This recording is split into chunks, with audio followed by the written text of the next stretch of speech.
Oh, The Office. Wow. I love this meme. School is about math. Math, English, technology, history. Let's jump right on into this. Since there is no approved treatment in regards to methamphetamine use disorder, we do have off-label meds and treatments such as things such as SSRIs, SNRIs, etc.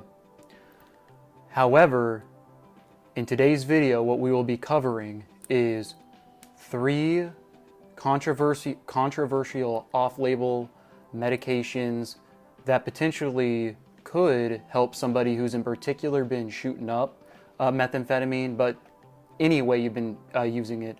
These are 3 controversial treatments that could potentially help somebody who is suffering from methamphetamine use disorder. Let's jump right on into it. All right, so let's jump into number 1 controversial medication, and this would be things such as amphetamines. And I state this because a lot of times people who start using methamphetamine, unfortunately, could potentially have had something such as ADD in their past and it was never treated, which could have led to things such as methamphetamine use.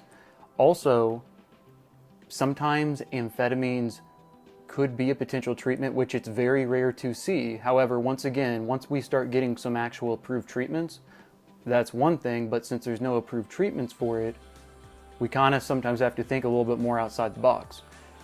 Amphetamines replicate to an extent what methamphetamine is doing. Yes, I know everyone says they're like a molecule or 2 apart. I get it a lot of times, especially with things such as amphetamines being so close to resembling meth. But also remember that a reason why this might help, this would be for if somebody, for example, has been shooting up for years. Let's just throw that out there. What if they've been shooting up for years, okay? And they've tried some treatments such as, like, for example, Wellbutrin, the Vivitrol injection, because, for example, what if they, before that, which I'll talk about a little later, I don't want to go too far into this, but essentially one of the rises in methamphetamine use, the surge, is potentially related to Vivitrol injections, where it cuts off the opioid receptors, which makes you just physically ill. So some people who don't address the underlying issues then will jump to things such as methamphetamine. But that's off the point. Why amphetamines could be a potential treatment. Once again, this would be post the physical detox. It could potentially help because, once again, it replicates to an extent, like, and let's keep this in mind, like methamphetamine, for example, insanely strong however you use it. Things such as amphetamine, so Adderall, some other treatments, some other amphetamines, Ritalin not so much, but really things like extended release, Adderall could be another thing. Why these in reality also could really help, it's because once you went through that, you got to realize once your dopamine has been so depleted, it can take, sometimes it won't fully be restored, unfortunately, depending on how long you've been using, but it will increase again. But in the meantime, while it's increasing, that's causing a lot more of these cravings a lot of times.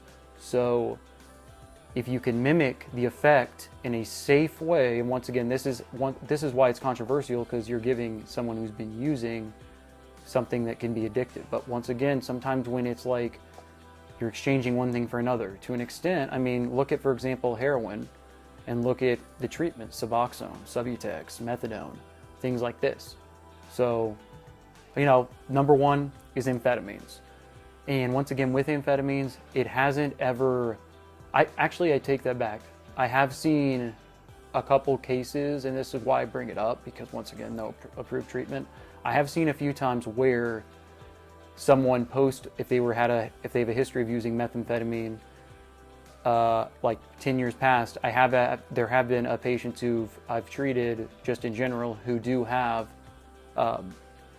take for their ADD, which was not addressed in particular. They will take something like an extended release Adderall, like 20 milligrams once a day, and that's the key with it. the reason why I think this could be a good treatment as well, and I actually think this could be a treatment option, is because the way you would do it, for example, once again, would be something like you're not giving a normal dose of what somebody like who's taking the medication for ADD, like for example, let's say they take instant release 40 milligrams a day. If they were to take instant release in this matter, it might be no more than even 10 milligrams. So it's more so microdosing these amphetamines at a low level once you've went through the detox, and this is post use. So I do think that actually could be used in that way. I don't think it should be given in normal doses to somebody who has addiction problems. Obviously they have a current problem with it if they're seeking not controversial but alternative options, but also that can be a sign that they're really trying to get clean. So I don't want to hate on that.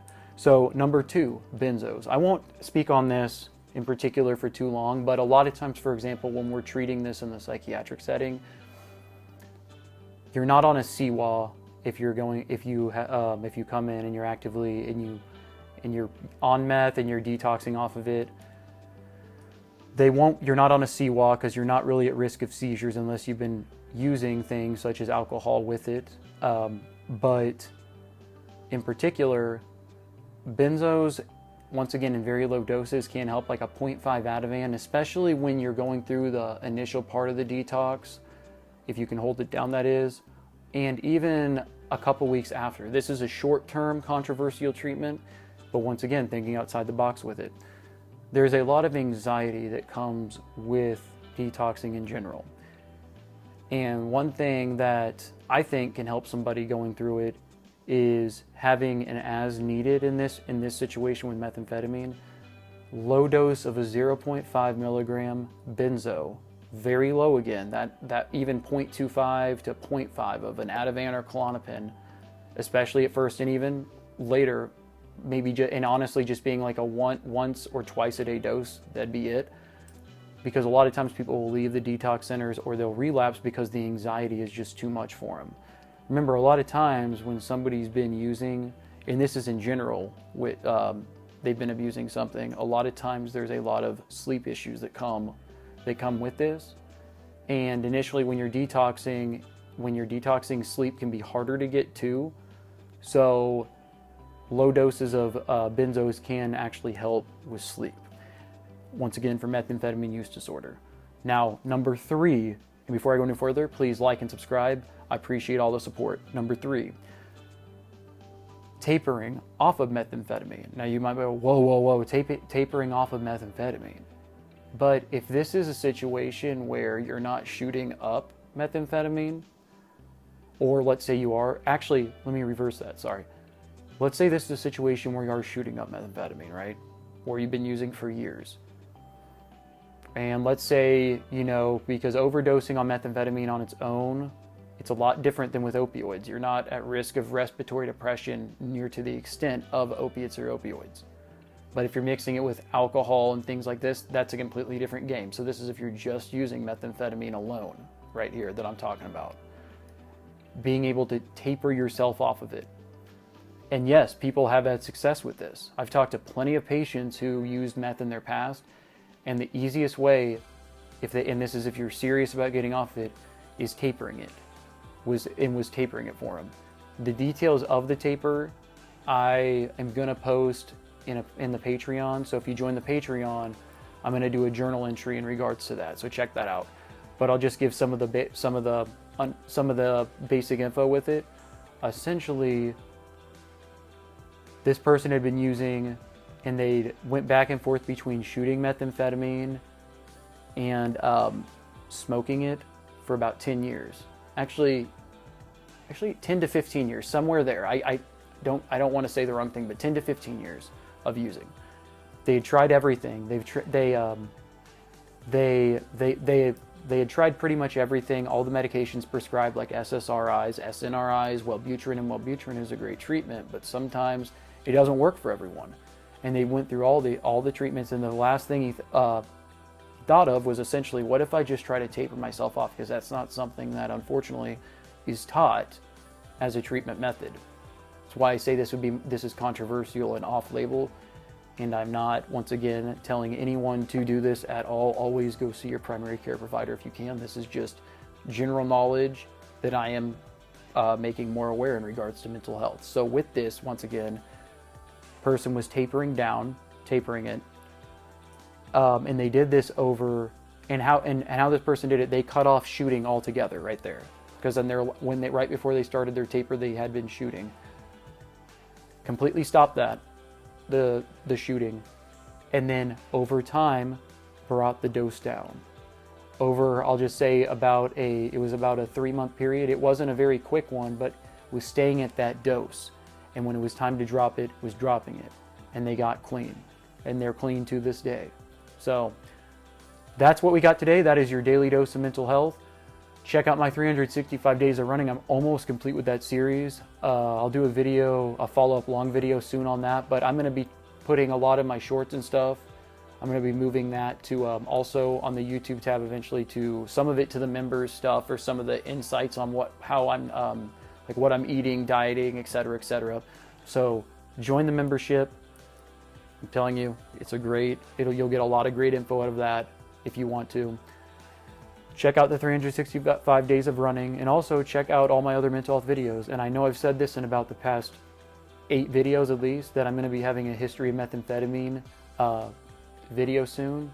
I am still working on that. There's just a few things right now with some of the events with it that I do not want to get wrong and then look stupid for. So that's why it's taking a while. But I do like making these videos in regards to methamphetamine, because it is something that today, Vivitrol now is approved for opioid use disorder, which essentially means if you use it, it makes it to where it cuts off the opioid receptors, to where if you use it, you're going to be throwing up. You know, it can throw you into withdrawals. But what's happening is when they're using this, they know when they're getting this injection of Vivitrol, they know a lot of times now what's going to happen if they do use opiates or opioids. So now they're moving to things such as meth. That is happening, and obviously I don't know if there's any studies on, but it's definitely something that even hearing from in the psych world, and even from patients who use that I see in the inpatient setting, that methamphetamine use is on the rise due to some of these factors. But new video coming out soon. I know that was a little bit of a ramble. Like and subscribe. Leave a comment in regards to if you've been successful off of getting off of methamphetamine and what's helped you, or just leave a comment in general on what you'd like me to cover, and I'll do my best to get to making a video on it. I love this channel. It's all things mental health. We're here to help each other. That's what it is, and we got to talk about controversial things, because that's how we get to the bottom of a lot of these problems in regards to mental health, and we got to raise awareness. But leave a comment, like and subscribe. I'll have another video coming out soon.